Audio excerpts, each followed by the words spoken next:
पुरुषोत्तम। वंदे पुरुषोत्तम। आज की वाणी है, दुर्बल हृदय में प्रेम भक्ति का स्थान नहीं। दूसरों की दुर्दशा देख, दूसरों की व्यथा देख, दूसरे की मृत्यु देख, अपनी दुर्दशा, व्यथा या मृत्यु की आशंका कर भग्न हो पड़ना या रो रो के आकुल होना, ये सभी दुर्बलताएं हैं। जो लोग शक्तिमान हैं, वो चाहे जो भी क्यों ना करे, उनके नजर रहता है निराकरण की ओर, प्रेम के साथ, जैसे उन सभी अवस्थाओं में और कोई विध्वस्त ना हो।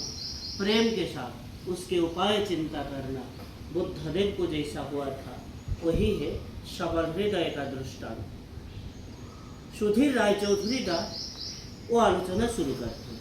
वो बोलते हैं, बहुत से ऐसे लोग हैं जो किसी को कष्ट देखने से स्वाभाविक भाव से समवेदना व्यक्त करते हैं, और भग्न हो जाना मतलब अनबैलेंस्ड होना। तो फिर दुख दैन्य के अंदर दे के उसके निराकरण के संभावना भी रहता है। शिष्य बड़दा बोलते हैं, एक दूसरे का कष्ट देख के बहुत ही लोग ऐसे सोचते हैं कि मेरा बेटे का अगर ऐसा होगा तो खेल खत्म, और ये सोच के वो रो रो के अपने बेटे की दुख भी बढ़ा देते हैं। मैं एक बार बचपन में मरने हालत में आ गया था। वहाँ पाबना में था, वहाँ एक नदी था, और वहाँ हृद जैसे बड़ा सा लेक जैसे हो गया है, और बीच बीच में पानी, थल हरा पानी है। मैं स्नान कर रहा हूँ मेरे छोटे काका के साथ, और हठात वही अथल जल के अंदर मैंने आ ही गया। मेरा निश्वास बंद हो रहा है और मुझे तैरना नहीं आता है। मैंने पानी पी लिया हूँ और अंदर ही अंदर डूबते जा रहा हूँ। फिर मुझे ऐसे लग रहा है कि कहीं आम पका है और उसको आम पकड़ के खाने का होगा। फिर मखमल का जैसे कोई जामाया है वो मैंने पहनूंगा, फिर जीवन को भोग करूंगा। ऐसे आफू हाफू होके अंत में छोटे काका के नज़र मेरे ऊपर आ गया और खप करके मेरा चूल पकड़ के मुझे खींच लाए, और वही हालत में उस प्रकार की चिंता आता है। उसके बाद मृत्यु की विभीषिका आता है, शारीरिक यंत्रणा आता है, तब कोई पेशाब कर देता है, कोई पायखाना कर देता है।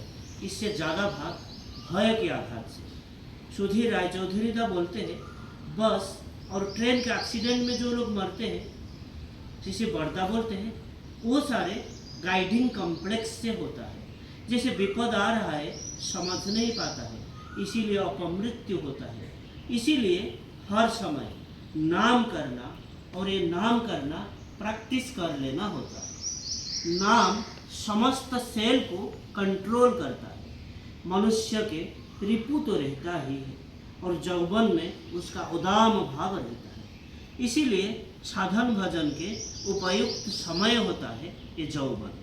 नाम करने से काम के भाव, लोभ के भाव, ये बहुत ही सहज में कंट्रोल हो जाता है। इसको कंट्रोल किया जा सकता है, और ये बहुत ही वास्तव बात है। नाम करने का जो यूटिलिटी है, दीक्षा लेके जो लोग नाम करते हैं वो लोग ही समझ पाते हैं। इसका जो शारीरिक मानसिक शक्ति के ऊपर एक प्रभाव है, और वो करने से ही समझ पाते हैं।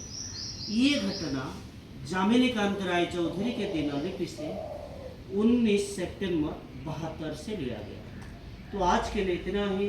वंदे पुरुषोत्तम। वंदे पुरुषोत्तम। जय।